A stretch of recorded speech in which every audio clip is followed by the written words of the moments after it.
Did you want to be in the video? Just pull her on over. Hello? Oh, she's so cute.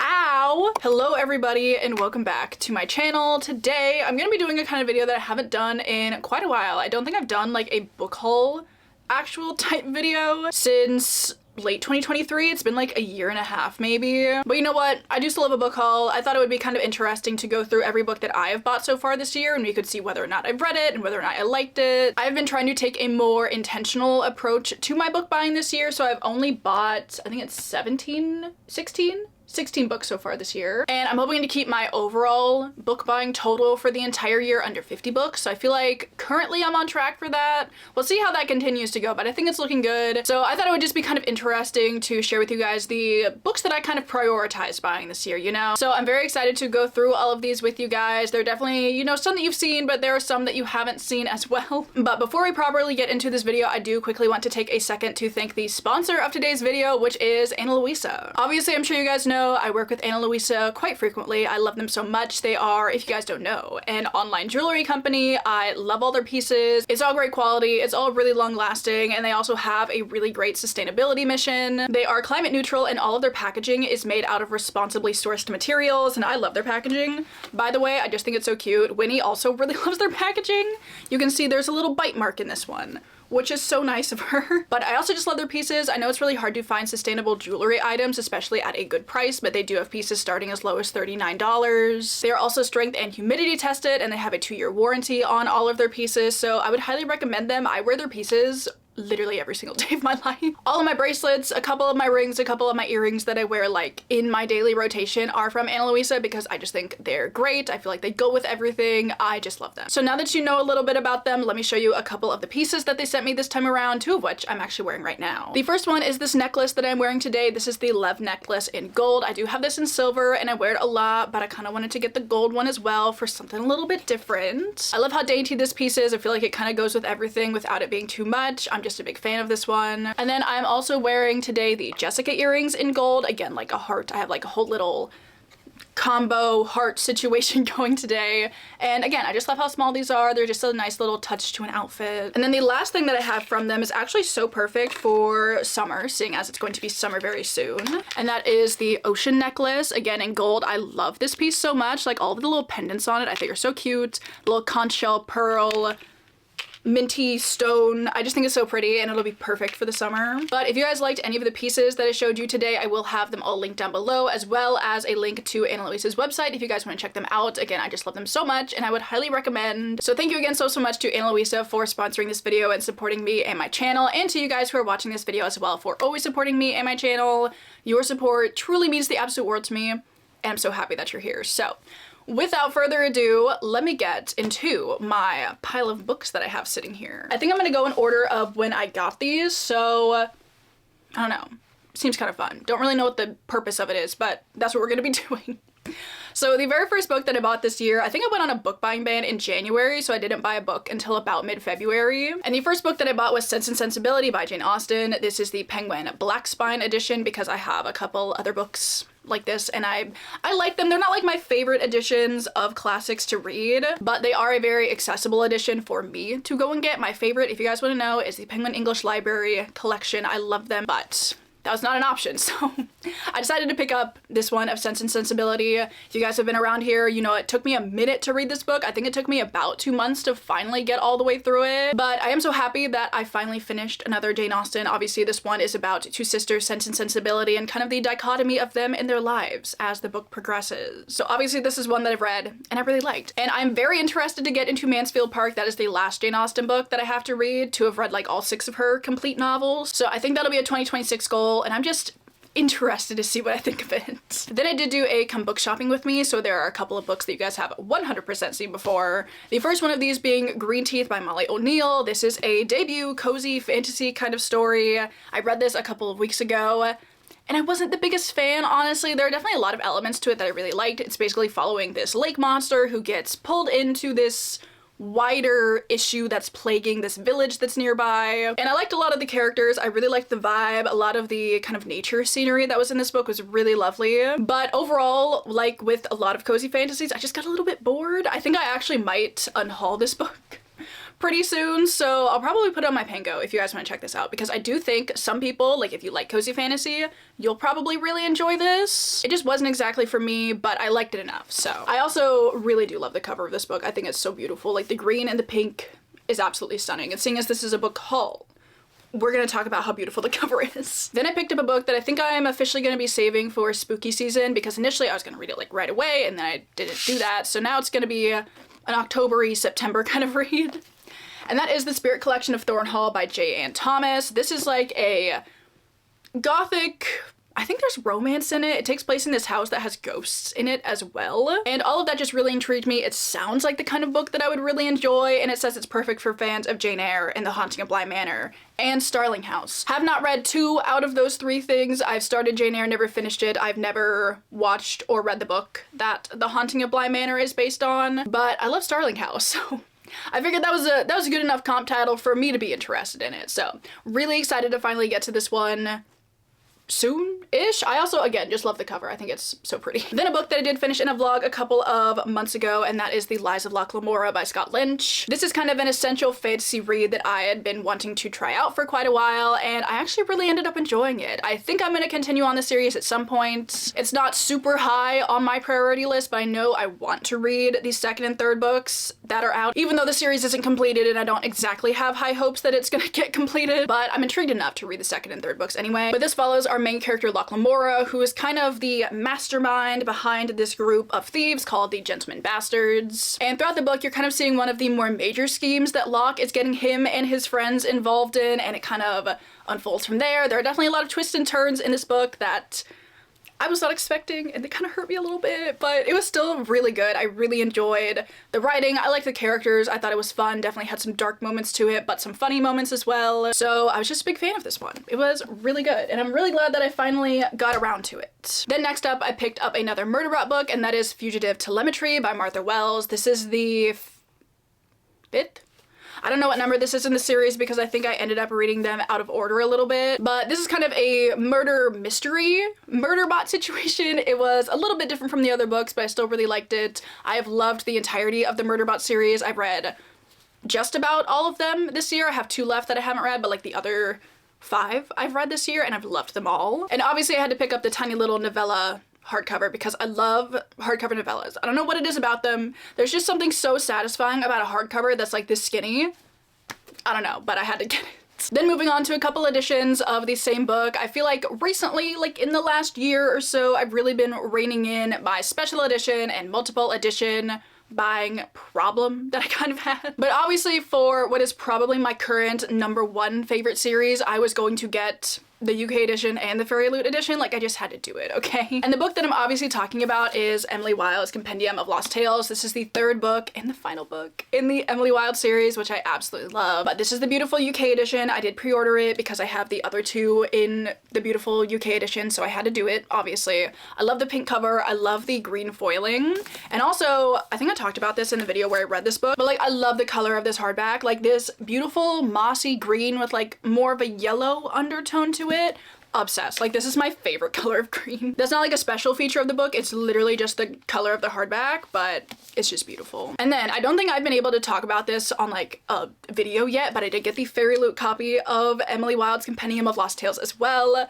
Again, shout out to Mackenzie, who has a Fairy Loot subscription and let me buy this through her account so I could make sure I have the final one that I needed. But it's so beautiful and it looks so nice with the other 2 as well. Like, this is my, like, personally my favorite set that Fairy Loot has ever done for a series, mainly because it's, you know, one of my favorite series. But like, it's just so beautiful. I love the parchment-y background. Like, the colorway change to it is really nice. And I also just love the naked hardback to it as well. I do have these currently displayed on my bookshelves with their naked hardbacks, and they're so stunning. Like, look, it just looks like a book from around the time that this series takes place, which is like early 1900s. It also has stunning end paper art. Oh my god, I miss them. I miss them so much. Like, I'm not gonna do a reread because I did reread the first 2 books at the end of last year. But like, how could I not want to do a reread with stunning art like this? Oh my god. Like, I just feel so fortunate that I have all of the Fairy Loot editions. Like, oh, I love them. I love them so dearly. Honestly, if my house is on fire, knock on wood, obviously, but like, I would grab my Fairy Loot editions of this and like the Starless Sea, and then I'd be out of there, you know? So just so happy that I have this. Then after that, I do have another kind of special edition kind of book. Initially for this book, I did listen to it on audio, but I knew that this beautiful edition existed out there, and I was honestly kind of in my feels about catching up with this series. So I feel like I kind of made an impulsive decision, which I don't exactly regret, but I wouldn't recommend impulsively buying this book. But I did decide to grab the Kickstarter edition of the Sunlet Man. I just really liked the red and gold together, so I decided to, you know, go ahead and acquire it. I just really like the cover for this one. The spine is really pretty as well, and I like the art style for it a lot. I think it's really cool and different from a lot of the Cosmere art that's out. It's got, you know, really nice end papers. I think, yeah, there's like a different design on the back as well. And there's also art throughout, which I still need to take a look through because obviously I was, you know, initially listening to the audiobook, so I didn't see the art as I was reading it. But like, there are some full color illustrations in here that I cannot show you for spoilery reasons.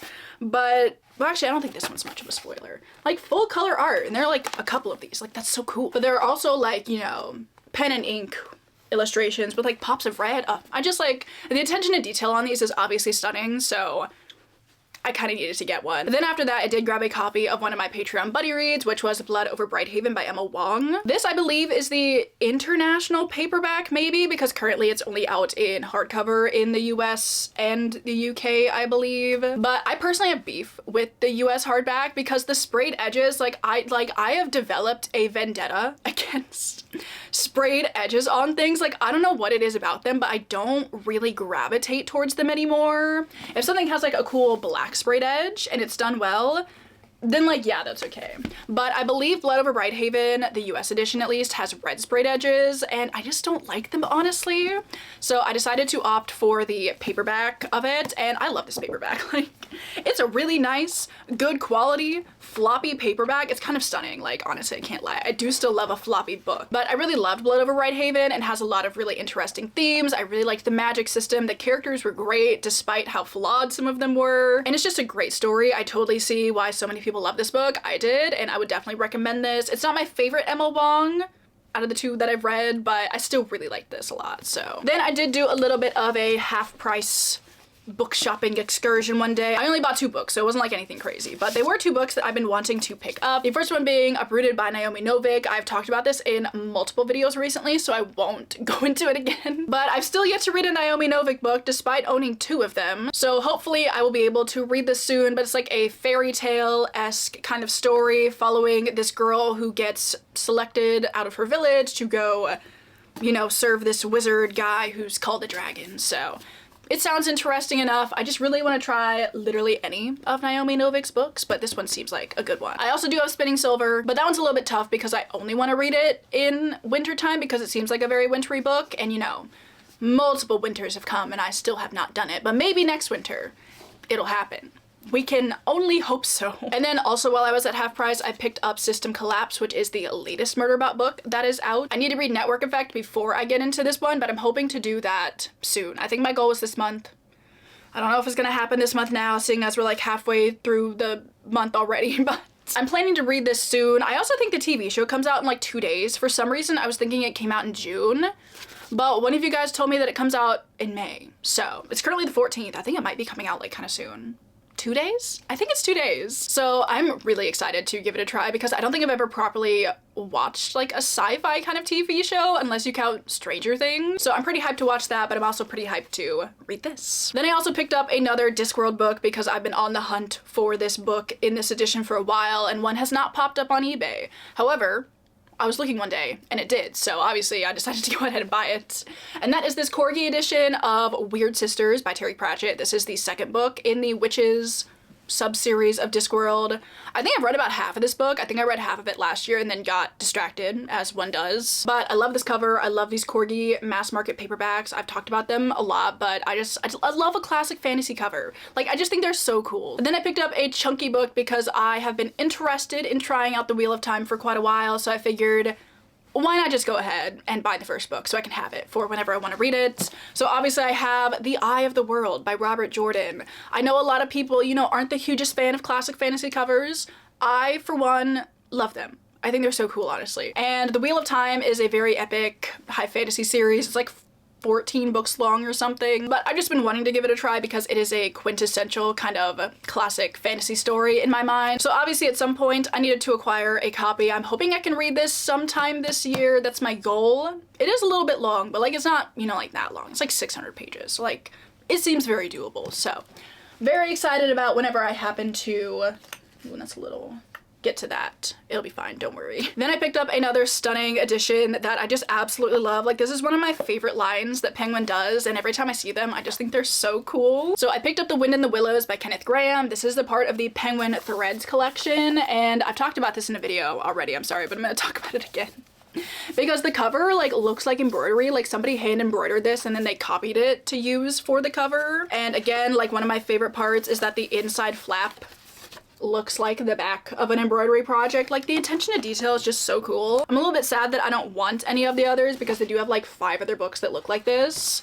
But obviously I wanted to read The Wind in the Willows. I'm actually gonna be reading this week, hopefully. So very excited. Then I picked up the second book in a series that I've been really enjoying recently, and that is obviously Carl's Doomsday Scenario by Matt Dinniman. This is the second book in the Dungeon Crawler Carl series. I actually finished this book up 2 days ago. Absolutely loved it. I thought this was such a solid entry into the series, and I cannot wait to read book 3. But this basically takes place in a world where there was this kind of alien apocalypse and everything got sucked into the ground, and every human that was still alive basically got stuck into this alien game show, survival show kind of situation where you have to progress through different dungeons, and it's a lit RPG, so it feels very much like you're progressing through a video game. And it's got great characters, it's got great action sequences. I really like the lit RPG elements to it. I think it's really cool, and I just love Dungeon Crawler Carl, what can I say? So we'll be continuing that and buying the third one soon, probably. Then the penultimate book that we have on this list is another little mass market paperback, and that is The Mist by Stephen King. Summerween got announced recently, and I'm so excited for it. If you guys don't know, Summerween is a week-long readathon hosted by Gabby Reads, where you basically, you know, celebrate Halloween in the summer. Absolutely right up my alley. So excited to participate again this year. And I didn't really have anything that fit the prompt to read a spooky manga, novella, or listen to a spooky audiobook, so I decided to acquire one. And I thought The Mist by Stephen King would be an interesting choice. This is kind of a novella-length story from Stephen King, which I believe is featured in like one of his longer short story collections. And it's been a really long time since I read some Stephen King. Back in 2020 when I like first, you know, got back into reading, I was reading a ton of Stephen King, and then I just like haven't read any since. So I thought it would be interesting to read this one. I have seen the movie for The Mist, but I believe it ends differently than the book does. So I'm interested to see what that difference is. Honestly though, I can't even remember how the movie ends at this point. But I really like this cover. I thought it was like kind of cool. And I do have a couple of other mass market Stephen King books, so I figured why not add one to the collection. It was also really cheap, so that was definitely a helpful deciding factor. And then the last book that I want to talk about is another book that I've read, although I read this book initially from the library because I knew that these editions were coming out, so I figured, you know, when they come out, I will buy it then, even though I've already read it, but it's fine, because Orbit UK recently released these really cool editions of the Saint of Steel series. I know some people don't like them, but I'm actually a really huge fan of them because, again, they have that classic fantasy look to the cover, and I just think they're so cool. So I have Paladins Grace. I decided to only buy the first one because it's the only one that I've read. I read half of Paladin's Strength and I didn't really love it, but I really enjoyed Paladins Grace, and I can definitely see myself rereading this at some point. So obviously I had to get it, you know? But I mean, can we just take a second to appreciate this cover? I love the design of it. I love the colors. The back is just nice too. And if you need something to convince you to read this book, just listen to how it's described on the back. It says Paladins Grace is a darkly whimsical, cozy fantasy featuring sock-knitting paladins, badass perfumers, courtroom hijinks, and a heart-racing romance. It was just so good. I really love this book. I know it says it's cozy fantasy, and I did say earlier in this haul that I do not love cozy fantasy, but honestly, I don't know if I would describe this as cozy fantasy. It has cozy fantasy elements to it. I definitely see why it can be categorized this way, but I think it has more plot elements to it that keep me interested. So maybe if cozy fantasy as a descriptor also deters you, I wouldn't let it in this scenario. You should give it a try. It's just so enjoyable, honestly, and also kind of somewhat related to this, Sword Heart recently got like traditionally published as well, and I don't love the hardcover for it. Again, those sprayed edges, I just really dislike them, but the paperback is coming out in June, I believe, so I will be acquiring that as well because duh.